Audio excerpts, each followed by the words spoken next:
പിതാവിനും പുത്രനും പരിശുദ്ധാത്മാവിനും സ്തുതി. ക്രിസ്തുവിൽ വാത്സല്യമുള്ള പ്രിയ സഹോദരരെ, ഡിസംബർ മാസം 14-ാം തീയതിയായിരുന്നു യോഹന്നാൻ ക്രൂസിൻ്റെ തിരുനാൾ. തോമസ് പോൾ പറഞ്ഞപ്പോൾ പെട്ടെന്ന് എൻ്റെ മനസ്സിലേക്ക് യോഹന്നാൻ അങ്ങനെ കയറിപ്പോന്നു. യോഹന്നാൻ്റെ മൈനർ ബോക്സിൽ ഏറ്റവും ശ്രദ്ധേയമായ ചില കാര്യങ്ങൾ അദ്ദേഹം പറയുന്നുണ്ട്. If you want to attain God, you have to have 3 precautions. First precaution, equal love and equal forgiveness. Forgive everyone equally and love everyone equally. Do not love one person more than the other person. എല്ലാവരെയും ഒരുപോലെ സ്നേഹിക്കുക, എല്ലാവരോടും ഒരുപോലെ ക്ഷമിക്കുക. ഒരു വ്യക്തിയേക്കാൾ കൂടുതലായിട്ട് മറ്റൊരു വ്യക്തിയെ സ്നേഹിക്കാൻ പാടില്ല. പറ്റുമോ? ഒരു വ്യക്തിയേക്കാൾ കൂടുതലായിട്ട് മറ്റൊരു വ്യക്തിയെ സ്നേഹിക്കാൻ പാടില്ല. എല്ലാവരോടും ഒരുപോലെ ക്ഷമിക്കുക, എല്ലാവരോടും സ്നേഹിക്കുക. അതാണ് ബേസിക് ആയിട്ടുള്ള തിയറി. ടഫാണ്. വാസ്തവത്തിൽ യോഹന്നാൻ്റെ റൈറ്റിങ്സിലൂടെയൊക്കെ കടന്നിങ്ങനെ പോകുമ്പോൾ തീർച്ചയാണ് ആത്മീയത എന്ന് പറയുന്നത് ഏറ്റവും വലിയ സമ്പത്താണ്. ഈ ലോകത്തിലെ എല്ലാ സമ്പത്തും കൂട്ടിവെച്ചാലും ആത്മീയത എന്ന് പറയുന്നത് ഏറ്റവും വലിയൊരു ശക്തിയാണ്. It's A power. ആ ഒരു പവർ അതിനാണ് പത്രോസും യോഹന്നാനും കൂടി ദേവാലയത്തിലേക്ക് കയറി ചെന്നപ്പോൾ അവിടെ ഇരുന്ന ഒരു മുടന്തൻ ചോദിച്ചു, എനിക്ക് എന്തെങ്കിലും തരണമെന്ന്. അവൻ രോഗശാന്തി ചോദിച്ചില്ല. കർത്താവിൻ്റെ അടുക്കൽ ആരും ഭിക്ഷ അയച്ചിട്ടില്ല. കർത്താവിൻ്റെ അടുക്കൽ വന്ന് ചോദിച്ചതൊക്കെ എനിക്ക് രോഗശാന്തി തരണമെന്നൊക്കെ. പക്ഷേ പത്രോസിൻ്റെയും യോഹന്നാൻ്റെ അടുക്കൽ അവൻ ഭിക്ഷ ചോദിച്ചു. പത്രോസ് പോക്കറ്റിൽ കൈയിട്ടു. അപ്പോൾ പോക്കറ്റിലൊന്നും ഇല്ല. എൻ്റെ കയ്യിൽ സ്വർണവും വെള്ളിയും എനിക്കില്ല തരാൻ, എനിക്കുള്ളത് ഞാൻ തരുന്നു. കർത്താവായ യേശുവിന്റെ നാമത്തിൽ എഴുന്നേറ്റ് നടക്കുക. That is A spiritual power. ആ വെള്ളിയും സ്വർണവും അപ്രത്യക്ഷമാകുന്ന ആ സ്ഥലത്ത് another power begin to work, and that is the spiritual power. That is what St. John of the Cross speaks in his writings. അത് കണ്ടെത്തണമെങ്കിൽ ഈ തിയറി പ്രാക്ടീസ് ചെയ്യണം. സോ എല്ലാവരെയും ഒരുപോലെ സ്നേഹിക്കുകയും എല്ലാവരെയും ഒരുപോലെ ക്ഷമിക്കണമെങ്കിൽ ഇമ്പോർട്ടൻ്റ് ആയിട്ടുള്ള 3 virtues ആണ്. മെയിനായിട്ട് detachment, love for one another and humility. Detachment, humility and love for one another. Detachment practice ചെയ്യാൻ പറ്റണില്ല. ഞാൻ വന്ന സബ്ജക്റ്റ് അതായിരുന്നില്ല. പെട്ടെന്ന് യോഹന്നാനെ കുറിച്ച് പറഞ്ഞപ്പോൾ എൻ്റെ മനസ്സിലേക്ക് ഈ ചിന്ത ഇങ്ങനെ വന്നു പോയപ്പോൾ എനിക്ക് അത് പറയാതിരിക്കാൻ പറ്റാതെ വന്നു പോയതുകൊണ്ട് പറഞ്ഞു പോയതാണ്. അവിടെ ഡിറ്റാച്ച്മെൻറ്റ് പ്രാക്ടീസ് ചെയ്യുക, ഹ്യൂമിലിറ്റി പ്രാക്ടീസ് ചെയ്യുക, ലവ് ഫോർ വൺ അനദർ അത് പ്രാക്ടീസ് ചെയ്താൽ ഇത് 3 നമുക്ക് ആത്മീയതയുടെ ഔന്നത്യത്തിലേക്ക് നമുക്ക് കടന്നു കയറാൻ പറ്റും. അമത്രേസ്യ പുണ്യവതിയിലേക്ക് കടക്കുമ്പോൾ അമത്രേസ്യ പുണ്യ പറയുന്നത് if you want to attain spirituality, അല്ലെങ്കിൽ അമത്രേസ്യ പുണ്യവതിയുടെ സ്പിരിച്വാലിറ്റി നമുക്ക് ഒറ്റ വാക്കിൽ പറഞ്ഞാൽ purity of conscience. Purity of conscience as positive as well as negative. Negative എന്ന് പറയുന്നത് അബ്സ്റ്റെയിൻ ഫ്രം എവരി സിൻ, പാപത്തിൽ നിന്നും അകന്നു നിൽക്കുക. അമത്രേസ്യ ബുക്ക് ഓഫ് ലൈഫും ഒക്കെ വായിക്കുകയാണെങ്കിൽ അമത്രേസ്യ പുണ്യവതി ഈ പാപത്തെക്കുറിച്ചൊക്കെ പറയുന്നത്. പക്ഷെ ഒരിക്കലും അമത്രേസ്യ പുണ്യവതി മാരകഭാവത്തെക്കുറിച്ച് പറയുന്നില്ല. കാരണം എന്താണ്? അമത്രേസ്യയുടെ പുസ്തകത്തിൽ ഡിക്ഷണറിയിൽ മാരകഭാവം ഇല്ല. മാരകഭാവം ചെയ്യുന്നതിനെ കുറിച്ച് അമത്രേസ്യ പുണ്യവതി ചിന്തിക്കാനും പറ്റത്തില്ല. അതുകൊണ്ട് she never explains what is mortal sin or grave sin is. അവിടെ പറയുന്നതൊക്കെ വീരിയൻസിനെ കുറിച്ചൊക്കെയാണ്. Purity of conscience. പിന്നെ പോസിറ്റീവ് എന്ന് പറയുന്നത് യോഹന്നാൻ പറഞ്ഞതുപോലെ തന്നെ ഈ detachment, humility, love for under ഇതൊക്കെ തന്നെയാണ്. ഡിറ്റാച്ച്മെന്റ് നമുക്ക് ഒത്തിരി പ്രാക്ടീസ് ചെയ്യണം നമ്മുടെ ജീവിതത്തിൽ. പ്രത്യേകിച്ചും കുടുംബജീവിതം നയിക്കുന്ന നിങ്ങൾക്കും സന്യാസ ജീവിതം നയിക്കുന്ന ഞങ്ങൾക്കും ഡിറ്റാച്ച്മെന്റ് ഒത്തിരി ആവശ്യമാണ്. ഹ്യൂമിലിറ്റി മാത്രം ആവശ്യമാണ്. ഹ്യൂമിലിറ്റി ഇല്ലാതെ നമുക്കൊരിക്കലും ആ ഈഗോ വിട്ടിട്ട് സ്നേഹത്തോടുകൂടി ഒരു ജീവിതം നയിക്കാൻ നമുക്ക് പറ്റത്തില്ല. ആ ഹ്യൂമിലിറ്റി വേണം. ടൈംസ് ഓഫ് ഇന്ത്യയിൽ ഞാൻ നിങ്ങളോട് പറഞ്ഞാൽ നോക്കുന്നില്ല, ഒരു സ്റ്റോറി ഉണ്ട്. ഒരു കാക്കയ്ക്ക് ഒരു പീസ് ഓഫ് മീറ്റ് കിട്ടി, ഒരു ഇറച്ചി കഷ്ണം കിട്ടി. അവൻ അതുമായിട്ട് പറന്നു പോയി. ഉടനെ മറ്റു കാക്കകൾ കണ്ടു. ഈ കാക്കകൾ എന്ത് ചെയ്തു? ഇവന്റെ പിന്നാലെ ഓടി. ഈ കാക്കകൾ ഇറച്ചി കഷ്ണം കിട്ടിയ കാക്കയെ വെറുതെ വിടുന്നില്ല. അങ്ങോട്ടും ഇങ്ങോട്ടുമൊക്കെ ഓടിച്ചോടിച്ച് അവസാനം അവൻ തളർന്നു. രക്ഷയില്ല. ഉടനെ അവൻ മേലേക്ക് പറന്നു. ആ ഉയരത്തിലെത്തിയപ്പോൾ ആ ഇറച്ചി കഷ്ണം താഴേക്കിട്ടു. അത് താഴേക്ക് ഇങ്ങനെ വീണപ്പോൾ മറ്റ് കാക്കകളൊക്കെ വളരെ ഫാസ്റ്റായിട്ട് ഡൈവ് ചെയ്ത് ഈ ഇറച്ചി കഷ്ണത്തിന് പിന്നാലെ വന്നു. ഏതോ ഒരു കാക്കയ്ക്ക് കിട്ടിക്കാണണം. ഇറച്ചി കഷ്ണം ഇട്ട് കളഞ്ഞ കാക്ക ഒരു മരത്തിന് ചിലയിൽ ഇരുന്നു. എന്നിട്ട് അവൻ അവിടെ ഇരുന്ന് ചിന്തിച്ചു, എന്തിനാ ഈ ഇറച്ചി കഷ്ണം? ഇത് പോയപ്പോൾ എന്തൊരാശ്വാസം! ആ ഒരു ശാന്തത അവനെ വല്ലാതെ ഉയർത്തി. വാസ്തവത്തിൽ ആ സ്റ്റോറിയിൽ പറയുന്നതാണ്, what is mean by that piece of meat? That is our ego. ആ ഈഗോയിൽ പിടിച്ചിരിക്കുകയാണ് നമ്മളൊക്കെ. എന്ന് ആ ഈഗോ ഡ്രോപ്പ് ചെയ്യുന്നു, then we will be happy. ഭർത്താവിനുണ്ട് ഈഗോ, വൈഫിനുണ്ട് ഈഗോ, മക്കൾക്കുണ്ട് ഈഗോ. ഞാനാണ് എൻ്റെ വീടുണ്ടാക്കിയത് എന്ന ഭാവം ഭർത്താവിന്. ഞാനും കൂടി സമ്പാദിച്ചിട്ടാണ് ഇത് ഉണ്ടാക്കിയതെന്ന് ഭാര്യയും അങ്ങോട്ടും ഇങ്ങോട്ടും വിടാതെയുള്ള ഫൈറ്റ്. എന്തിനാണ് ആ ഈഗോ? നമുക്ക് എന്തിനാണ് എന്ന് ആ ഈഗോ ഡ്രോപ്പ് ചെയ്യുന്നുവോ അന്ന് we will find happiness. That is actually detachment is. പൗലോസ്ലിഹായുടെ ലേഖനം 4-ാം അധ്യായം 12-ാം വാക്യം. I know how to have good meal and I know how to go hungry.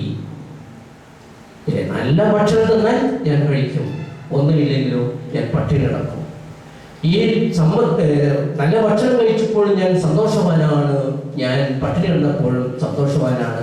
Either is happy. That is the detachment. To have a desire nothing and reject nothing. Desire nothing and reject nothing. ഇപ്പൊ ഞാൻ നിങ്ങൾക്ക് എല്ലാവർക്കും 1000 രൂപ വെച്ച് തന്നാൽ വാങ്ങിക്കില്ലേ? വാങ്ങിക്കണം. Receive, take it. If I don't give you, you are so happy. അപ്പൊ നിങ്ങൾക്ക് ഉണ്ടായാലും സന്തോഷം, ഇല്ലെങ്കിലും സന്തോഷം. നിങ്ങളൊക്കെ എന്നെ സ്നേഹിച്ചാൽ it is nice. നിങ്ങൾക്ക് എന്നെ സ്നേഹിച്ചില്ലെങ്കിൽ it is also nice. Don't desire that I should get love from you. No, I don't desire for that. If you love me, it is okay. If you don't love me, that is also okay. That is the theory of John of the Cross and Holy Mother Teresa of Avila. നമുക്ക് മറ്റുള്ളവരെ സ്നേഹിക്കുന്നില്ല എന്ന് പറഞ്ഞുകൊണ്ട് സങ്കടപ്പെടുന്നു. Why? Because we desire for that. If we love, it is okay. If they don't love, it is okay. But husband and wife അങ്ങനെയല്ല. കാരണം അവർ രണ്ടുപേരും ഒന്നാണ്. So they have to love by all means. ഹസ്ബൻഡിനെ demand ചെയ്യും, why you don't love me? എന്തുകൊണ്ട് നിങ്ങൾ സ്നേഹിക്കുന്നില്ല എന്ന് ചോദിക്കാം. കാരണം അവർ രണ്ടുപേരും രണ്ടല്ല ഒന്നാണ് എന്ന അവസ്ഥയിലാണ്.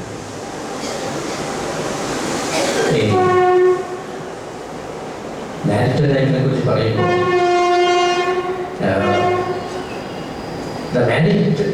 the relationship with wife and husband is there. It is so deep, so absorbing, so absolute that they can never think of creating a similar union with a third person. That's the definition. Like their love is so absolute, so absorbing, so deep that they can never think of creating a similar union with a third person. മൂന്നാമതും ഒരു വ്യക്തിയുമായിട്ട് ഇതുപോലെയുള്ള ഒരു സ്നേഹം പങ്കുവയ്ക്കുവാനായിട്ട് അവർക്ക് ഒരിക്കലും തോന്നാത്ത രീതിയിൽ അവർ രണ്ടുപേരും ഒന്നായി പോകുന്നു എന്നതാണ് വിവാഹ ജീവിതം എന്ന് പറയുന്നത്. അത്രമാത്രം ഡീപ്പ്, അത്രമാത്രം ലവ്. അതുകൊണ്ട് മൂന്നാമത്തെ വ്യക്തിയെ കുറിച്ച് ഒരിക്കലും ചിന്തിക്കാൻ പറ്റാത്ത രീതിയിൽ അവർ പരസ്പരം ഒട്ടിച്ചേർന്ന് പോകുന്നു എന്നതാണ്. That is the love. That's the depth of the marital relationship. കാനായിലെ കല്യാണം വിരുന്ന് നമുക്കറിയാം. മാതാവും യേശുനാഥനും ശിഷ്യന്മാരും ഒക്കെ പങ്കെടുത്ത കല്യാണ ആഘോഷം വീഞ്ഞ് തീർന്നു പോയി. ആ കല്യാണ വിരുന്നിൽ വീഞ്ഞ് തീർന്നു പോയി എന്ന കാര്യം കണ്ടെത്തിയത് മറ്റാരുമല്ല, മാതാവ്. That means മാതാവ് പന്തിയിൽ ഇരിക്കുന്നില്ല. മാതാവ് എല്ലായിടത്തും ചുറ്റി നടക്കുന്നു. പന്തിയിൽ ഇരിക്കുന്നവരുടെ പോയി സംഭാഷണം നടത്തുന്നു, കുശലാന്വേഷണം നടത്തുന്നു. അവസാനം കലവറയിൽ ചെന്ന് കാണണം. അവിടെയുണ്ടായിരുന്ന മുഖത്തെ ആങ്സൈറ്റി മാതാവ് മനസ്സിലായി. ഉടനെ മാതാവ് കാര്യം പറഞ്ഞു, അവർക്ക് വീഞ്ഞില്ല. ഉടനെ മാതാവ് വന്നിട്ട് യേശുവിനോട് പറഞ്ഞു, അവർക്ക് വീഞ്ഞില്ല. Without any tension, without any anxiety, without any worry, what she saw, എന്ത് കണ്ടു അത് വന്ന് മാതാവ് അവരോട് പറഞ്ഞു, യേശുവോട് പറഞ്ഞു, അവർക്ക് വീഞ്ഞില്ല. ഇനി വീഞ്ഞുണ്ടാക്കിയാൽ നല്ലത്, വീഞ്ഞുണ്ടാക്കിയില്ലെങ്കിൽ നല്ലത്. That is a detached person. അവർക്ക് വീഞ്ഞില്ല. എന്ത് കണ്ടോ, എന്ത് മനസ്സിലാക്കിയോ അത് പറയേണ്ടവരോട് പറഞ്ഞു. Then she disappears. അവിടെ വീഞ്ഞ് ഉണ്ടായി, അത്ഭുതം നടന്നു എന്നതാണ്. This is a virtue of sensitivity. That means a person മറ്റുള്ള വ്യക്തിയുടെ വികാരങ്ങളിലേക്കും വിചാരങ്ങളിലേക്കും ഇറങ്ങി ചെന്നിട്ട് അവർക്ക് എന്ത് മനസ്സിലാക്കിയിട്ട് അതിനുവേണ്ടി പ്രവർത്തിക്കുന്ന ഒരു വ്യക്തിയായിത്തീരുന്നു മാതാവ്. അതിന് virtue of sensitivity. Virtue of sensitivity means it is a perfection of charity. മറ്റുള്ളവരുടെ വികാരങ്ങളും വിചാരങ്ങളും മനസ്സിലാക്കാനായിട്ട് പറ്റുക. കുടുംബജീവിതത്തിലും ഏറ്റവും അത്യാവശ്യമായിട്ടുള്ളതും അതാണ് the virtue of sensitivity. ഭർത്താവിൻ്റെ ഒരു നോട്ടം മതി ഭാര്യയ്ക്ക് മനസ്സിലാവും എന്താണ് അയാൾ ചിന്തിച്ചത് പറഞ്ഞത് എന്ന്. ഭർത്താവിൻ്റെ ഓരോ കാര്യങ്ങൾ മുൻകൂട്ടി മനസ്സിലാക്കി ചെയ്യുവാനുള്ള കപ്പാസിറ്റി, അല്ലെങ്കിൽ ഭാര്യയുടെ മുഖം വാടിയിരിക്കുമ്പോൾ അയാൾക്ക് മനസ്സിലാവും യെസ് ഷീസ് ഇന്ന കാര്യം കൊണ്ടാണ് അവൾക്ക് പ്രയാസപ്പെട്ടിരിക്കുന്നത് എന്ന് മനസ്സിലാക്കാൻ സാധിക്കും. അതാണ് സെൻസിറ്റിവിറ്റി. എന്നിട്ട് അതനുസരിച്ച് പ്രവർത്തിക്കുവാനായിട്ട് നമുക്ക് പറ്റണം. ദെൻ ആ വീട്ടിൽ സന്തോഷം ഉണ്ടായിരിക്കും. വെർച്വൽ സെൻസിറ്റിവിറ്റി ഇല്ലാത്തിടത്ത് ഒരിക്കലും സന്തോഷം ഉണ്ടാകത്തില്ല. കാരണം അവർ രണ്ടുപേരും പരസ്പരം അറിയുന്നില്ല എന്നതാണ്. നാളെ തിരുക്കുടുംബത്തിന് തിരുനാളിലെ കുടുംബത്തെക്കുറിച്ച് ചിന്തിക്കുന്ന ദിവസമാണ് നാളെ. തീർച്ചയായിട്ടും നമ്മൾ കുടുംബത്തെക്കുറിച്ച് ചിന്തിക്കുകയും ധ്യാനിക്കുകയും ചെയ്യേണ്ടതാണ്. ഇന്ന് ഞാൻ നോഹിനെ കുറിച്ചാണ് പറയാൻ ആഗ്രഹിക്കുന്നത്. ഇത്രയും പലത് ഇദ്ദേഹം പറഞ്ഞതുകൊണ്ട് ചിന്ത വഴിമാറിപ്പോയി വന്നതാണ്. ഇനി നമ്മുടെ വിഷയത്തിലേക്ക് കിടക്കാൻ നമ്മൾ പറയുന്നത് നോഹിനെ കുറിച്ചാണ്. നോഹ് നീതിമാനായ നല്ലൊരു മനുഷ്യനാണ്. ബൈബിളിൽ ഏറ്റവും മനോഹരമായിട്ടാണ് നോഹിനെ കുറിച്ച് ദൈവം പറഞ്ഞിട്ടുള്ളത്. ഇത്രയും നല്ലൊരു മനുഷ്യനായിട്ട് വേറെ ഉണ്ടായിട്ടില്ല എന്ന രീതിയിലാണ് ദൈവം നോഹിനെ കുറിച്ച് പറഞ്ഞിട്ടുള്ളത്. ദൈവം നോഹിനോട് പറഞ്ഞു, ഈ ലോകം മ്ലേച്ഛത നിറഞ്ഞായിരിക്കുന്നു, ഞാൻ ഈ ലോകത്തെ നശിപ്പിക്കാൻ പോവുകയാണ്, നീ ഒരു പെട്ടകം പണിയുക. നോഹിന്റെ ഭാര്യയും മക്കളും ഒക്കെ ചേർന്ന് ഒരു പെട്ടകം പണിയാൻ തുടങ്ങി. ആരും മക്കളോ ഭാര്യയോ നോഹിനോട് എതിർത്തില്ല. നോഹിന് ദൈവത്തിൽ നിന്നും ഒരു അരുളപ്പാടുണ്ടായിട്ടുണ്ടെങ്കിൽ അത് സത്യമാണ് എന്ന് മക്കളും ഭാര്യയും വിശ്വസിച്ചു. കാരണം അവർക്ക് തങ്ങളുടെ അപ്പനെയും ഭാര്യയ്ക്ക് ഭർത്താവിനെയും അറിയാം. മറ്റുള്ളവരൊക്കെ ഇത് ഭ്രാന്താണ് എന്ന് പറഞ്ഞു കാണണം. കാരണം മലമുകളിൽ കയറിയിരുന്ന് ഏറ്റവും വലിയൊരു പെട്ടകം പണിയുന്ന ഒരു മനുഷ്യനെ കണ്ടാൽ തീർച്ചയായിട്ടും ഇവന് ഭ്രാന്താണ് എന്ന് പറയത്തുള്ളൂ. പക്ഷേ ഭാര്യയും മക്കളും ഒക്കെ അവന് ഭ്രാന്താണ് എന്ന് പറഞ്ഞില്ല. അപ്പനോട് സഹകരിക്കുന്ന ഭാര്യയും മക്കളെയും ഭാര്യയും നമ്മൾ അവിടെ കണ്ടുമുട്ടുന്നുണ്ട്.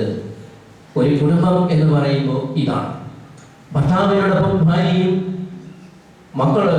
അപ്പനോടും അമ്മയോടൊപ്പം മക്കളും ചേർന്നുകൊണ്ട് ഒന്നിച്ച് പ്രവർത്തിക്കുമ്പോൾ മാത്രമേ ആ കുടുംബം സന്തോഷത്തിന്റെ കുടുംബമായിട്ട് രൂപാന്തരപ്പെടുത്തുള്ളൂ. ഉടനെ നോഹ പെട്ടകം പണിതു.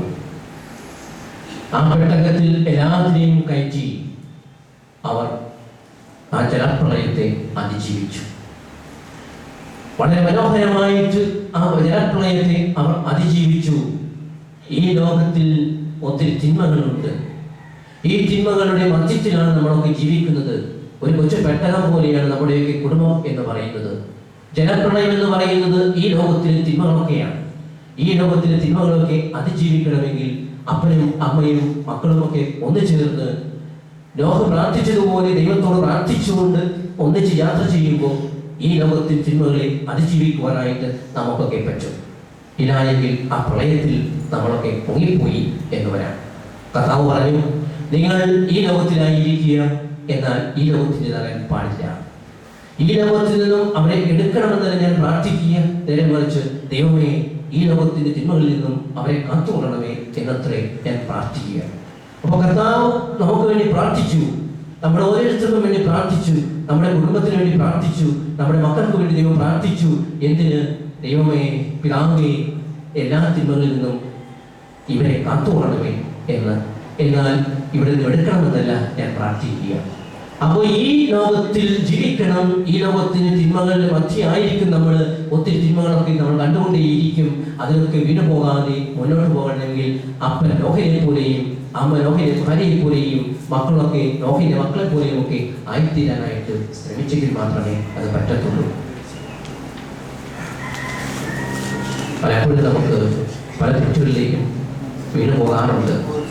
അങ്ങനെ വീണു പോകുന്നത് ഒന്നെങ്കിൽ അപ്പന്റെയോ അമ്മയുടെയോ അല്ലെങ്കിൽ അവരാരുടെയോ തെറ്റുകൊണ്ടാണ് എന്നതും സത്യമാണ്. ഇനി 6-ാം അധ്യായത്തിലാണ് നമ്മളിത് വായിക്കുക. ഇതിങ്ങനെ വായിച്ച് പ്രളയമൊക്കെ കഴിഞ്ഞതിന് ശേഷം പിന്നെ ആ കഥയ്ക്ക് ഒരു ടേണിംഗ് പോയിന്റ് സംഭവിക്കുന്നു. നമ്മൾ ഒരിക്കലും പ്രതീക്ഷിക്കാത്ത രീതിയിലുള്ള ഒരു ടേണിംഗ് പോയിന്റ് നോഹിന്റെ കഥയിൽ വന്നു ചേരുന്നു. എന്താണ് സംഭവിച്ചത്? ജലപ്രളയം കഴിഞ്ഞു, എല്ലാം ശരിയായി, ഭൂമിയൊക്കെ ഉണങ്ങി. നോഹ് ആദ്യമായിട്ട് കൃഷി ചെയ്യുവാൻ ആരംഭിച്ചു. അവൻ ഒരു മുന്തിരിത്തൈ നട്ടുപിടിപ്പിച്ചു. ഈ 6-ാം അധ്യായം വരെ മുന്തിരിച്ചെടിയെ കുറിച്ച് പരാമർശമില്ല. ആദ്യമായിട്ടാണ് മുന്തിരിയെ കുറിച്ചുള്ളൊരു പരാമർശം ഇവിടെ വരുന്നത്. നോഹ് മുന്തിരിച്ചെടി നട്ടുപിടിപ്പിച്ചു. മുന്തിരിയുടെ ഫലം അവൻ പുളിപ്പിച്ച് പീഞ്ഞാക്കി. ആ വീഞ്ഞ് കുടിച്ച് അവൻ ഉന്മത്തനായി കൂടാരത്തിൽ നഗ്നനായി കിടന്നു. ഈ ടേണിംഗ് പോയിന്റ് ഭയങ്കരമാണ്. ദൈവത്തിന് ഏറ്റവും പ്രിയപ്പെട്ടവൻ, ദൈവത്തിന് ഏറ്റവും സ്നേഹിക്കപ്പെട്ടവൻ, ജലപ്രളയത്തെ അതിജീവിച്ചവൻ പെട്ടെന്ന് ഒരു നിമിഷത്തിൽ അവൻ മദ്യം കഴിച്ച് ഉന്മത്തനായി കൂടാരത്തിൽ നഗ്നനായി കിടക്കുന്നു. എന്ത് പറ്റി എന്ന് നമുക്കറിയത്തില്ല. ഇവിടെയാണ് മനുഷ്യന്റെയൊക്കെ ബലഹീനതകൾ ഒരുപക്ഷെ അതിനെ സംഭവിക്കാം. നമ്മൾ വിചാരിക്കും എല്ലാം നന്നായിട്ട് പോയിക്കൊണ്ടിരിക്കുന്നു എന്ന്. പെട്ടെന്നായിരിക്കാം ഒന്ന് തകരം പറഞ്ഞു പോകുക. അത് പാടില്ല. എന്നിട്ട് എന്ത് ചെയ്തു? 2-ാമത്തെ മകൻ ഹാം കണ്ടു അപ്പൻ കൂടാരത്തിൽ നഗ്നനായി കിടക്കുന്നു. അപ്പനെ രക്ഷപറ്റി. അവൻ എന്ത് ചെയ്തു? എന്നിട്ട് പോയി അവൻ തന്റെ മറ്റു സഹോദരന്മാർ പറഞ്ഞു, ഷാമിനോടും രാഫത്തിനോടും പോയി പറഞ്ഞു, അപ്പൻ കൂടാരത്തിൽ നഗ്നനായി കിടക്കുന്നു. അവനത് ചെയ്യാൻ പാടില്ലായിരുന്നു. അപ്പൻ നഗ്നനായി കിടന്നു കണ്ടിരുന്നുവെങ്കിൽ ഒരു തുണിയിട്ട് മൂടിയിട്ട് അവനത് പോകാമായിരുന്നു. പക്ഷേ അത് ചെയ്യാതെ അവൻ പോയി മറ്റുള്ളവരോട് പറഞ്ഞു അപ്പന്റെ കുറ്റങ്ങൾ.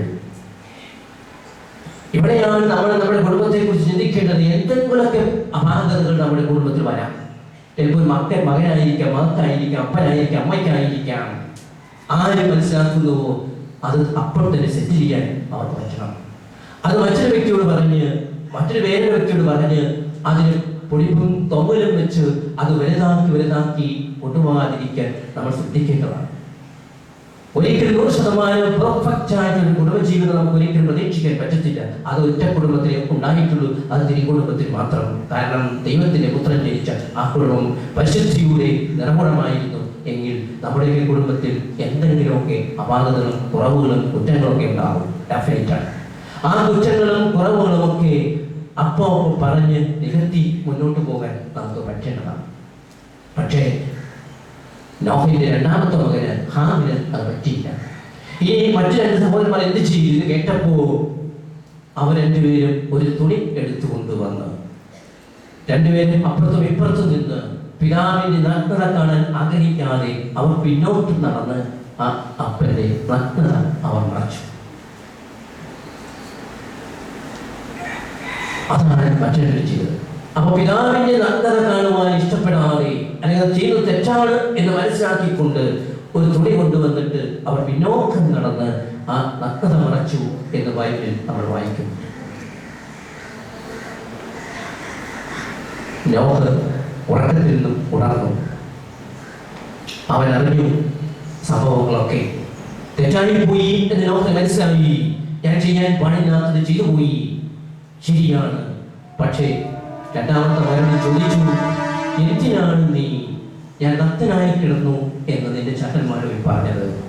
നിനക്കത് മറക്കാമായിരുന്നില്ലേ എൻ്റെ നഗ്നത? നിനക്കത് ചെയ്യാമായിരുന്നില്ലേ? എന്തുകൊണ്ട് നീ ചെയ്തില്ല?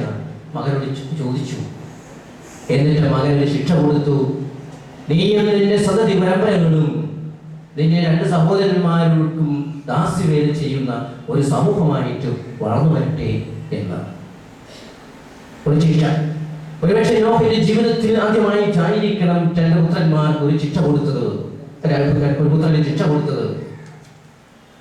വാസ്തവത്തിൽ അതും നോഹയുടെ കുടുംബത്തിൽ നമ്മൾ കാണുന്നുണ്ട്. ഒരുപക്ഷെ ഒരു കടുത്ത ശിക്ഷയാണോ എന്നാണോ, എന്നാൽ ഒരു ശിക്ഷ അവിടെ വന്നു എന്നത് സത്യമാണ്. നമ്മളൊക്കെ ചിന്തിക്കുകയും ധ്യാനിക്കുകയും ചെയ്യേണ്ട ഒരു കൊച്ചു കുടുംബമാണ് നോഹയുടെ കുടുംബം എന്ന് പറയുന്നത്. അപ്പൊ നമ്മുടെയൊക്കെ അനുദിന ജീവിതത്തിൽ മക്കൾ തെറ്റ് ചെയ്യുമ്പോൾ അപ്പൻ മകനെ നിർത്തിയിട്ട് പറയണം, നീ അത് ചെയ്യാൻ പാടില്ല എന്ന്. ശിക്ഷിക്കേണ്ട സമയത്ത് കറക്റ്റായിട്ട് ശിക്ഷിക്കുവാനായിട്ട്, ഉപദേശിക്കേണ്ട സമയത്ത് കൃത്യമായിട്ട് ഉപദേശിക്കുവാനായിട്ട്, പിണങ്ങേണ്ട സമയത്ത് പിണങ്ങുവാനായിട്ട് അപ്പനും അമ്മയ്ക്ക് സാധിക്കണം. ശിക്ഷ സ്വീകരിക്കുവാൻ മക്കൾ തയ്യാറല്ല എങ്കിൽ that means അവർ ഒരിക്കലും നല്ല മക്കളായിട്ട് വളർന്നു വരത്തില്ല. നല്ല ദൈവത്തിന്റെ അനുഗ്രഹം സമൃദ്ധമായിട്ട് നമ്മുടെ ജീവിതത്തിലേക്ക് ഒഴുകി വരണമെങ്കിൽ മക്കളൊക്കെ ഓർത്തിരിക്കേണ്ട ഏറ്റവും പ്രധാനപ്പെട്ട തത്വം എന്ന് പറയുന്നത് അപ്പന്റെയും അമ്മയുടെയും ശിക്ഷണത്തിന് വിധേയരായിട്ട് ജീവിക്കുക എന്നതാണ്. അങ്ങനെ ശിക്ഷണത്തിന് വിധേയരായിട്ട് ജീവിക്കണമെങ്കിൽ ഒത്തിരി സാക്രിഫൈസ് അവരുടെ ജീവിതത്തിൽ ഏറ്റെടുക്കേണ്ടി വരും. ചിലപ്പോൾ കൂട്ടുകാരോട് ക്രിക്കറ്റ് കളിക്കാൻ പോകുമ്പോഴായിരിക്കും അമ്മ പറയുക, നീ ഇന്ന് പോകേണ്ട എന്ന് പറയുമ്പോൾ മകൻ പോകരുത്. മകളോട് പറയണം, നീ ഇങ്ങനെയൊക്കെ ജീവിച്ച പോലെ ഒരു കൃത്യനിഷ്ഠയോടും അച്ചടക്കത്തോടും ജീവിക്കണമെന്ന് അമ്മ പറയുമ്പോൾ യെസ് ഞാനത് ചെയ്യാം എന്ന മകൾ ഏറ്റെടുക്കണം. അതിന് അല്പം സാക്രിഫൈസ് ചെയ്യണം. കൂട്ടുകാരുടെ റിലേഷൻഷിപ്പ് ഒരുപക്ഷെ ഒഴിവാക്കേണ്ടി വന്നെന്ന് വരാം, ചില ഗോസിപ്പുകളൊക്കെ വേണ്ടാന്ന് വെക്കേണ്ടി വരാം. അങ്ങനെ പലതൊക്കെ ജീവിതത്തിൽ ത്യജിക്കേണ്ടി വരും. അങ്ങനെ ത്യജിക്കാൻ സന്നദ്ധരാകുന്ന വ്യക്തികളുടെ ജീവിതത്തിൽ മാത്രമേ ദൈവത്തിന്റെ കൃപാവരം ഒഴുകി വരത്തുള്ളൂ എന്നതും സത്യമാണ്. ഭർത്താവിൻ്റെയും ഭാര്യയുടെയും ജീവിതം വളരെ സംക്ഷിപ്തമായിട്ടാണ് നോഹയുടെ ജീവിതത്തിൽ പറഞ്ഞിട്ടുള്ളത്. ഒരുപക്ഷെ വളരെ നീട്ടും വലിച്ച് ഒന്നും പറയുന്നില്ല എങ്കിലും നമ്മൾ ഈ ബൈബിൾ ഭാഗം വായിക്കുകയും ധ്യാനിക്കുകയും വരികൾക്കിടയിലൂടെ വായിക്കാൻ ശ്രമിക്കുകയും ചെയ്യുമ്പോൾ അവരുടെ ജീവിതത്തിന്റെ ആ ആകത്തുക നമുക്കൊക്കെ മനസ്സിലാക്കാൻ സാധിക്കും. ഇത് മനസ്സിലാക്കണമെങ്കിൽ ഇനിയും മുമ്പോട്ട് പോയി ലോകത്തിനെ കുറിച്ചും ലോകത്തിന്റെ ഭാര്യയെ കുറിച്ചും പറയുമ്പോഴാണ് നമുക്ക് നോഹയുടെ ജീവിത കുടുംബം എത്ര മനോഹരമായിരുന്നു എന്ന് മനസ്സിലാക്കാൻ സാധിക്കുക. ലോകത്തും ലോകത്തിന്റെ ഭാര്യയും 2 പെൺകുട്ടികളും ജീവിച്ചത് സോദോം ഗൊമോറ എന്ന പട്ടണത്തിലാണ്. ഏറ്റവും തിന്മ നിറഞ്ഞ ഒരു പട്ടണമാണ്. ഒത്തിരി ആൾക്കാർ മോശമായിട്ട് ജീവിക്കുന്ന ഒരു പട്ടണം. ആ പട്ടണത്തിൽ ജീവിച്ചപ്പോൾ അവർക്കും ആ പട്ടണത്തിൻ്റെതായിട്ടുള്ള തിന്മയുടെ വശങ്ങളിലേക്ക് അവർക്കും കടന്നു പോകേണ്ടി വന്നിട്ടുണ്ട്. പക്ഷെ ദൈവം അവരെ നശിപ്പിക്കാതിരുന്നതിന് ഒരു കാരണം എന്താണ്? ആ പട്ടണം നശിപ്പിക്കാൻ നേരത്ത് ദൈവം എബ്രഹത്തെ ഓർത്തു എന്നാ പറയുന്നത്. ദൈവം എബ്രഹത്തെ ഓർത്തു. എബ്രഹത്തിന്റെ സഹോദരന്റെ പുത്രനായ ലോത്തിനെ നശിപ്പിക്കുവാൻ ദൈവത്തിന് താല്പര്യം തോന്നിയില്ല. ലോത്തിന്റെയും ഭാര്യയുടെയും മക്കളുടെയും ആ കൃപ കൊണ്ട് മാത്രമായിരുന്നില്ല, നേരെ മറിച്ച് ദൈവം ലോത്തിന്റെ എബ്രഹത്തെ ഓർത്തു എന്ന് ബൈബിളിൽ പറയുന്നു. അങ്ങനെ ദൈവത്തിന്റെ ദൂതൻ വന്നു, എന്നിട്ട് പറഞ്ഞു, നിങ്ങൾ ഈ പട്ടണം വിട്ടു പോകണം. ലോത്ത് വിസമ്മതിച്ചു. പിന്നെയും ദൈവത്തിന്റെ ദൂതൻ പറഞ്ഞു, ഈ പട്ടണം വിട്ടുപോയില്ല എങ്കിൽ നാളെ രാവിലെ ഇത് നശിപ്പിക്കപ്പെടും, നീയും കുടുംബം നശിച്ചു പോകും. എന്നിട്ട് പറഞ്ഞു, നീയും നിന്റെ കുടുംബവും ആ കാണുന്ന മലമുകളിലേക്ക് ഓടിപ്പോകുക. ലോത്ത് പറഞ്ഞു, ഞാൻ പ്രായമായിരിക്കുന്നു, ആ മലമുകളിലേക്ക് ഓടിപ്പോകാനായിട്ട് എനിക്ക് പറ്റില്ല. എന്റെ ഭാര്യയെയും എന്റെ മക്കളെയും ഒക്കെ കൊണ്ട് അങ്ങോട്ട് പോകുക അസാധ്യമാണ്. ഉടനെ ദൈവത്തിന്റെ ദൂതൻ പറഞ്ഞു, ശരി, നീ അങ്ങോട്ട് പോകേണ്ട, ആ മലയുടെ താഴ്വാരത്തിൽ പോയി താമസിച്ചുകൊള്ളൂ, നിന്നെ പ്രതി ആ പട്ടണം ഞാൻ നശിപ്പിക്കില്ല. എന്നിട്ടും അവിടെ നിന്ന് ലോത്തിനെയും ഭാര്യയെയും ദൈവത്തിന്റെ ദൂതൻ കൈക്ക് പിടിച്ച് വലിച്ച് പുറത്തേക്ക് കൊണ്ടുപോവുകയാണ് ചെയ്തത്. അതും എബ്രഹത്തെ ഓർത്തിട്ട്. അപ്പൊ എബ്രഹത്തെ ഓർത്ത് ആ ലോത്തിന്റെ കുടുംബത്തെയും ദൈവത്തിന്റെ ദൂതൻ കൈക്ക് പിടിച്ച് പുറത്തേക്ക് കൊണ്ടുപോയി. എന്നിട്ട് അവരെ പറഞ്ഞു വിട്ടു. അവർ പോണ വഴി ഒരൊറ്റ നിബന്ധനയെ കൊടുത്തുള്ളൂ. എന്താണത്? തിരിഞ്ഞു നോക്കരുത്. എന്താ തിരിഞ്ഞു നോക്കിയത്? കാരണം എന്താ?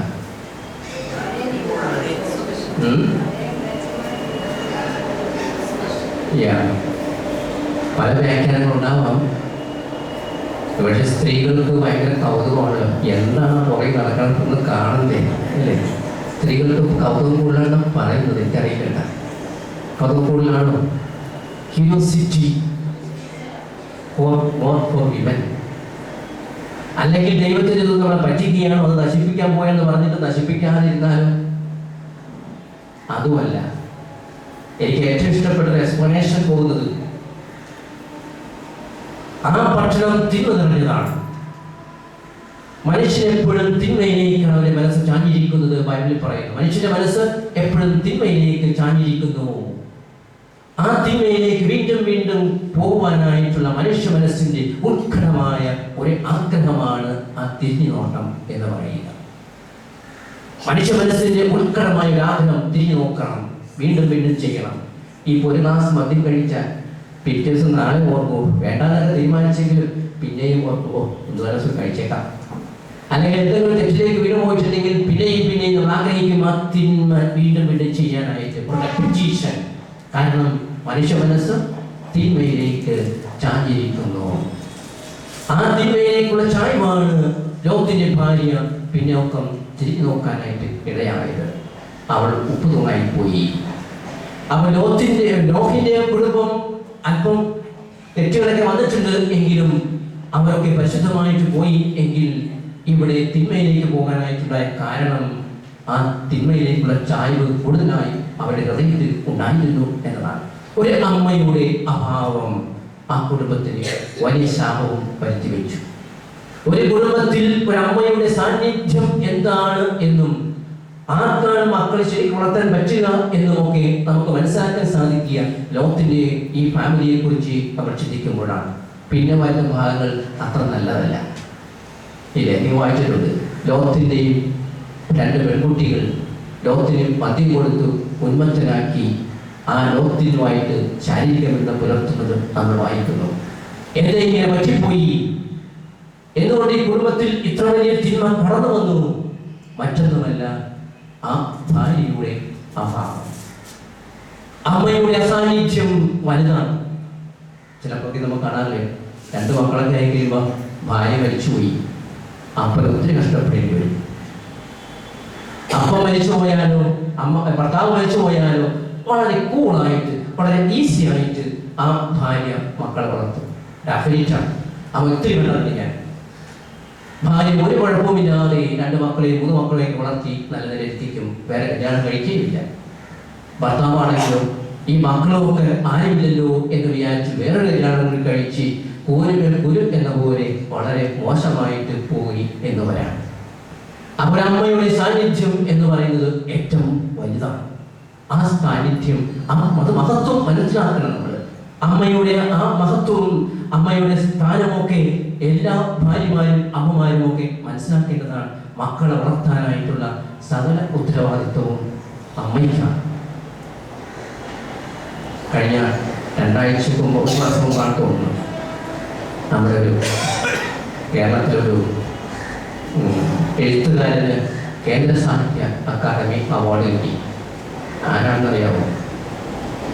കേന്ദ്ര സാഹിത്യ അക്കാദമി അവാർഡ് ഈ കഴിഞ്ഞ ദിവസം കിട്ടി. ഒരു കവി പാലൂരൻ എന്ന എഴുത്തുകാരൻ. നല്ല മനോഹരമായ കവിതകൾ എഴുതുന്ന വ്യക്തിയാണ് പാലൂരൻ. അദ്ദേഹത്തിൻ്റെ ഒരു കവിതയുണ്ട്, വിശപ്പ്. ഞാനത് പണ്ട് വായിച്ചതാണ്. ആ കവിതയെക്കുറിച്ച് ഡോക്ടർ ലീലാവതി മനോഹരമായ ഒരു ആർട്ടിക്കിൾ എഴുതിയിട്ടുണ്ട്. ഈ ആർട്ടിക്കിൾ ആണ് ഞാൻ ആദ്യം വായിച്ചത്. അത് കണ്ടപ്പോൾ എനിക്ക് ആഗ്രഹമായി ഈ കവിത ഒന്ന് തപ്പിയെടുത്ത് വായിക്കണമല്ലോ എന്ന്. അങ്ങനെ പല ലൈബ്രറികളിലും പോയി അവസാനം ആ കവിത കണ്ടെത്തി. അത് മാതൃഭൂമി ആഴ്ചപ്പതിപ്പിലുള്ള കവിതയാണ്. അതൊരു മാതൃഭൂമി വീക്കിൽ തന്നെ കിട്ടണം. അങ്ങനെ അത് പോയി കണ്ടെത്തി വായിച്ചു. വളരെ മനോഹരമായ ഒരു കവിതയാണ്. എനിക്ക് തോന്നുന്നു ആ കവിത കുറച്ച് കേൾക്കാല്ലേ. വിശപ്പ് എന്നാണ് ആ കവിതയുടെ പേര്. എനിക്ക് മുഴുവനായിട്ട് അറിയില്ല, എങ്കിലും പറഞ്ഞിരിക്കുകയാണ്. കവിതയുടെ കോണ്ടെക്സ്റ്റ് ഇതാണ്. അപ്പനും അമ്മയും ഒരു കൊച്ചുമകനും, നേഴ്സറി പഠിക്കുന്ന കൊച്ചുമകനുമാണ് ആ കുടുംബം. ജോലിയെല്ലാം കഴിഞ്ഞ് അപ്പൻ വളരെ ഉന്നത ഓഫീസിൽ ജോലി ചെയ്യുന്നവൻ, ഭാര്യയാണെങ്കിൽ അതിലും വലിയൊരു ഓഫീസിൽ ജോലി ചെയ്യുന്നവൾ. 2 പേരും വൈകുന്നേരം ജോലിയൊക്കെ കഴിഞ്ഞ് വീട്ടിലെത്തി. അപ്പനും കൊച്ചുമകനും കൂടി വരാന്തയിൽ ഇങ്ങനെ കൊച്ചു വർത്തമാനം പറഞ്ഞുകൊണ്ടിരിക്കുകയാണ്. അമ്മ അകത്ത് പുറത്തേക്ക് പോകാൻ വേണ്ടി മേക്കപ്പ് ചെയ്തുകൊണ്ടിരിക്കുകയാണ്. നല്ല സാരിയും നല്ല ബ്ലൗസും, സാരിക്കും ബ്ലൗസിനും ഇണങ്ങുന്ന പൊട്ടുമൊക്കെ സെലക്ട് ചെയ്ത് അങ്ങനെ സമയം ചിലവഴിക്കുകയാണ്. അപ്പനും മകനും കൂടി പുറത്തേക്ക് വർത്തമാനം പറയുന്നു. അപ്പോഴാണ് ഭാര്യ പുറത്തേക്ക് ഇറങ്ങി വരുന്നു. അവിടെ വെച്ചാണ് കവിത തുടങ്ങുന്നത്. പോവത് എങ്ങോട്ടെന്ന് ചോദിച്ചു ഭർത്താവപ്പോൾ. പോവത് എങ്ങോട്ടെന്ന് ചോദിച്ചു ഭർത്താവപ്പോൾ. ഞാനൊരു ആനയെ തിന്നാൻ പോകുന്നു എന്നായി ഭാര്യ. എടാ പോരടി, ഞാനൊരു ആനയെ തിന്നാൻ പോകുന്നു. ഇതിൽ നിന്നും ഒറ്റ 2 ലൈനിൽ നിന്നും നമുക്കറിയാം ആ ഭാര്യയും ഭർത്താവിൻ്റെയും ഇരിപ്പ് വാസന. അത്ര രസത്തിൽ രണ്ടുപേരും. കാറവൾ മുറ്റത്തേക്ക് ഇറക്കിടുമ്പോൾ ഓടിച്ചെന്ന് ഞാനും കൊണ്ടമ്മയെ വാശി പിടിച്ചു കുഞ്ഞിക്കണ്ണൻ. നിനക്ക് പഠിക്കുവാനുണ്ട്, ടീച്ചർ നാളെത്തല്ലും വായിച്ചോളൂ. അപ്പൊ കുഞ്ഞിക്കണ്ണന് മോഹം അവരുടെ കാലം കയറി അവരും പോകണം. അപ്പൊ കാർ ഗിയറിലേക്ക് ഇട്ട് മുന്നോട്ടെടുക്കുമ്പോൾ ഓടിച്ചെന്ന് ഞാനും കൊണ്ടമ്മയെ വാശി പിടിച്ചു കുഞ്ഞിക്കണ്ണൻ. നിനക്ക് പഠിക്കുവാനുണ്ട്, വായിച്ചോളൂ, നാളെത്തല്ലും വായിച്ചോളൂ. കാർ ഗിയറിലേക്ക് ഇട്ട് മുന്നോട്ടെടുക്കുമ്പോൾ കാറിക്കരയിൽ കുഞ്ഞിക്കണ്ണനോടായി അച്ഛൻ ചൊല്ലി, കടൽ കാണിക്കാൻ കൊണ്ടുപോകാം നിന്നെ ഞാൻ ഇപ്പോൾ തന്നെ. പണിയുണ്ടമ്മക്ക് അത്യാവശ്യമായി എത്തും വേഗം. അപ്പൊ അമ്മ കാറിലേക്ക് മുന്നിട്ട് അടുത്തപ്പോ അവൻ കാറി കരയാൻ തുടങ്ങി. അപ്പൊ അച്ഛനെന്ന് പറഞ്ഞു, നിന്നെ കടൽ കാണിക്കാൻ കൊണ്ടുപോകാം ഇപ്പോൾ തന്നെ. പണിയുണ്ടമ്മയ്ക്ക് അത്യാവശ്യമായിട്ട് എത്തും വേഗം. അമ്മയ്ക്ക് ഒത്തിരി പണിയുണ്ട്, ഇപ്പൊ തന്നെ എത്തും. മകനെ കുളിപ്പിച്ചു, ഉപ്പായൊടിയിച്ചു, ശ്വസിച്ചു പുറത്തേക്കിടുമ്പോൾ കണ്ണന് ഉത്സവമായി. അല്ലേ? അവർ സന്തോഷമായി. അതിനൊക്കെ പെട്ടെന്ന് വന്നു. കൊച്ചുങ്ങൾക്ക് അങ്ങനെയാണ്, അവർക്ക് മനസ്സിലൊന്നും വെക്കാറില്ല. അപ്പം പറഞ്ഞപ്പോ കടൽ കാണാൻ പോവാൻ സന്തോഷമായി. അങ്ങനെ പുറത്തേക്ക് ഇറങ്ങിയിടുമ്പോൾ അയൽപക്കത്തെ ടീച്ചർ കണ്ണനോടായി, എങ്ങോട്ടാണ് അച്ഛനും മകനും? സൺസെറ്റ് കാണാൻ പോകുന്നു എന്നായി കുഞ്ഞിക്കണ്ണൻ. അവൻ ഇംഗ്ലീഷ് മീഡിയത്തെ കുറിച്ചാണ്, അതുകൊണ്ട് അവനെല്ലാം ഇംഗ്ലീഷ് പറയുന്നു. എങ്ങോട്ടാണ് അച്ഛനും അമ്മയും? സൺസെറ്റ് കാണാൻ പോകുന്നു എന്നായി കുഞ്ഞിക്കണ്ണൻ. അമ്മയെ കൂടി കൂട്ടാമായിരുന്നില്ലേ? അയൽപക്കത്തെ ടീച്ചറിന്റെ ഒരു ചോദ്യം. അയൽപക്കത്തെ ടീച്ചറുടെ അഫേറ്റായിട്ട് കണ്ടതാണ് ഈ അമ്മ കാർ ഓടിച്ചു പോണത്. അപ്പനും അമ്മയും തമ്മിൽ എന്തോ ഇപ്വാസനയുണ്ട്. എന്താണെന്ന് അയൽപക്കത്തെ ടീച്ചർക്ക് ഇതുവരെ പിടികിട്ടിയിട്ടില്ല. ആരോട് ചോദിച്ചാലാ മനസ്സിലാക്കാൻ പറ്റുക? കൊച്ചിനോട് ചോദിച്ചാൽ കാര്യമൊക്കെ പറയും. അയൽപക്കത്ത് എന്തെങ്കിലും വിശേഷം അറിയണോ? കൊച്ചിനോട് ചോദിച്ചാൽ മതി. ആ വീട്ടിലെ കൊച്ചിനോട് ചോദിച്ചാൽ എല്ലാ ഡീറ്റെയിൽസും നമുക്ക് പറഞ്ഞു കിട്ടും.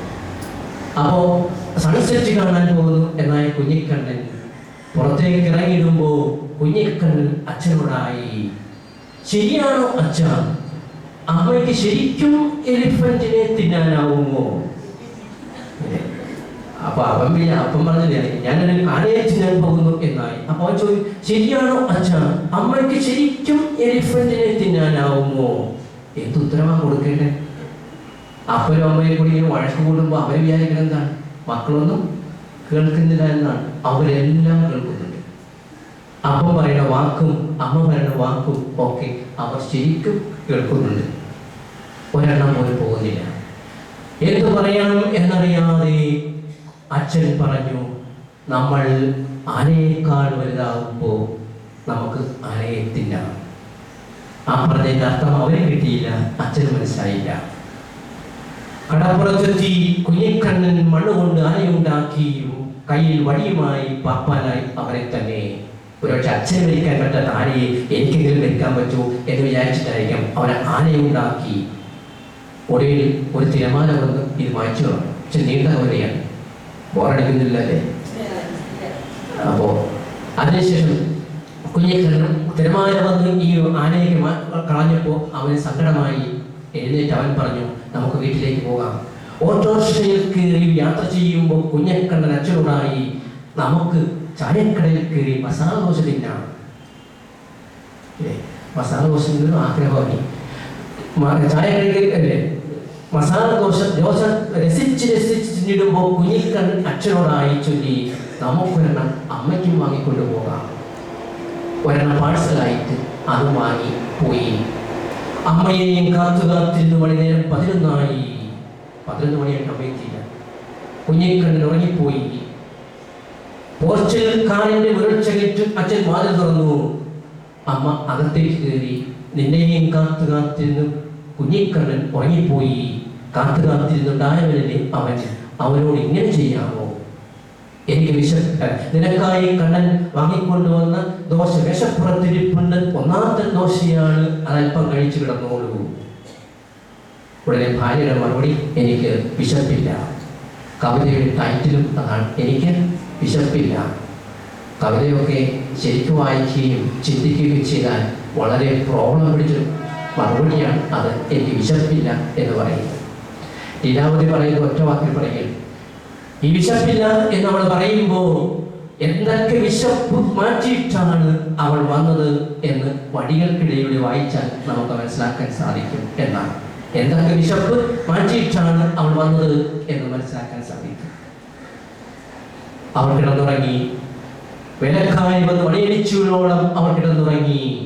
കുഞ്ഞിക്കണ്ണൻ അമ്മയുടെ അടുക്കലെത്തി. അമ്മയെ കെട്ടിപ്പിടിച്ചിട്ട് ചോദിച്ചു, അമ്മ ഇന്നലെ ശരിക്കും എലിഫന്റിനെ തിന്നോ എന്ന് ചോദിക്കാൻ പോയതാണ്. അമ്മയെ ശരിക്കും എലിഫന്റിനെ തിന്നോ എന്ന് ചോദിക്കാൻ പോയ അമ്മ മകനെ ഇങ്ങനെ മാറോട് ചേർത്ത് കളഞ്ഞു. ബാക്കി കേട്ടില്ല. അവളുടെ കണ്ണിൽ നിന്നും കണ്ണുനീർ ധാരധാരയായി ഒഴുകിക്കൊണ്ടേയിരുന്നു എന്ന് പറഞ്ഞ കവിത അവസാനിപ്പിക്കുന്നു. അമ്മയുടെ കണ്ണ് നനഞ്ഞു. വൈ? എവിടെയാണ് അവളെ ടച്ച് ചെയ്തത്? എന്താണ് ഫീലിംഗ് അവളുടെ മനസ്സിലേക്ക് വരാൻ കാരണം? മറ്റൊന്നുമായിരുന്നില്ല. തന്നെ കൂട്ടിക്കൊണ്ടുപോകാതെ കാർ ഓടിച്ചു പോയ അമ്മയെ അവൻ രസിച്ച് മസാല ദോശ തിന്നപ്പോൾ അവൻ ഓർത്തു.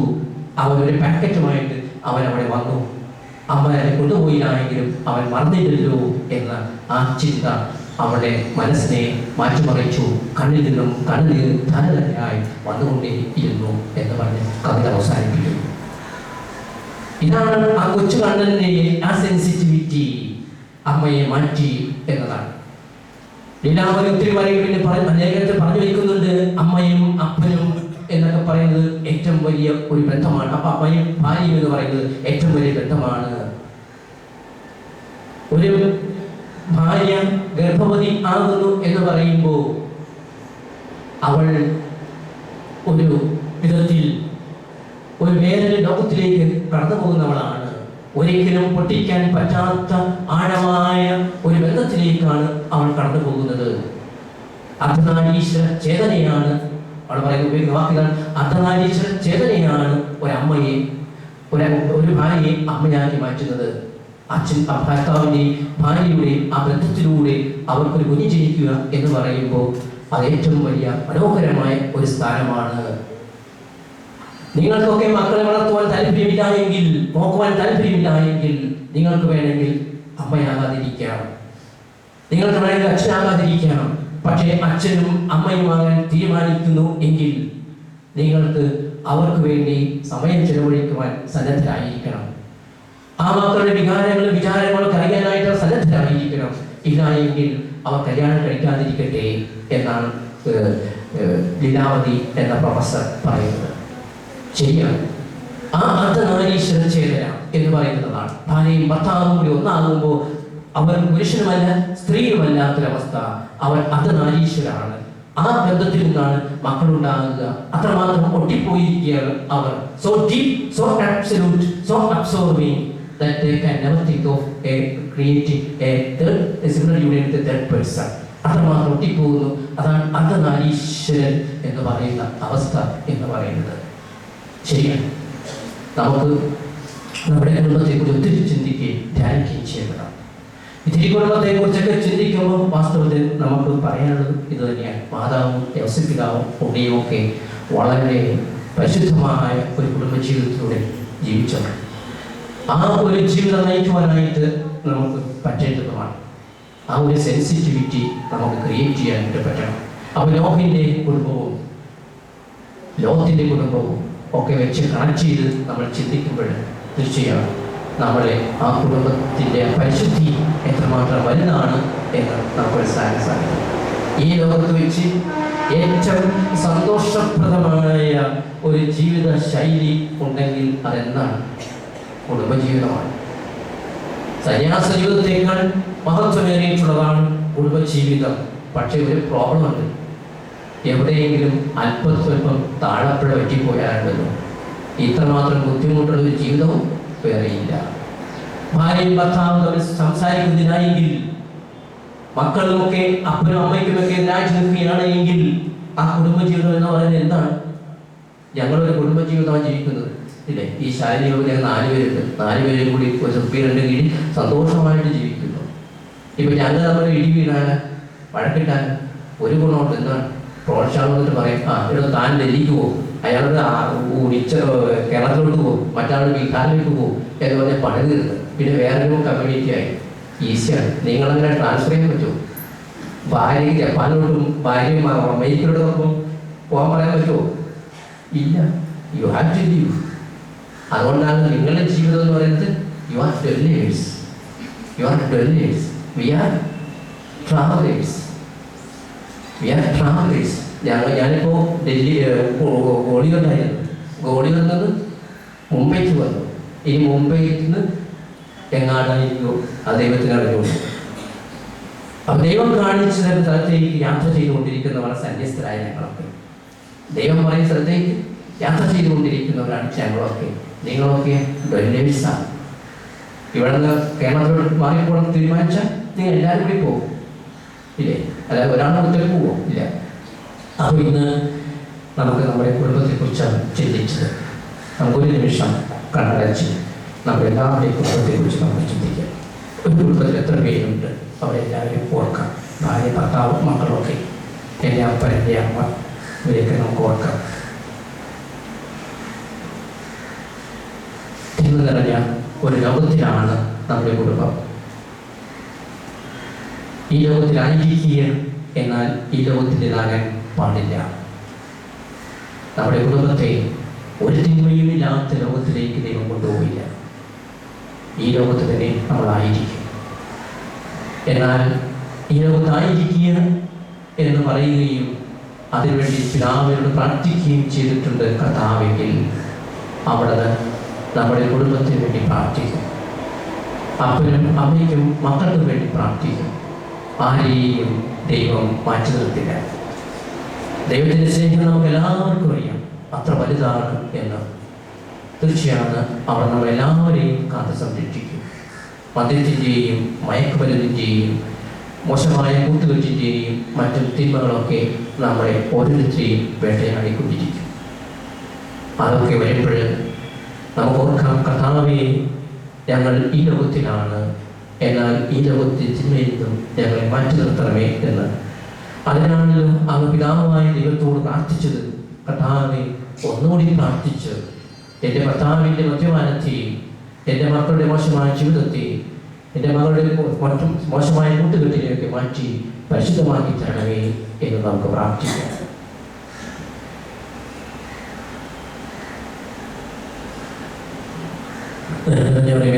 കർത്താവിനോടുകൂടെ സ്ത്രീകൾ അനുഗ്രഹിക്കപ്പെടാവുന്നു. അങ്ങയുടെ ഫലമായി ഈശോ അനുഗ്രഹിക്കപ്പെടാവുന്നു.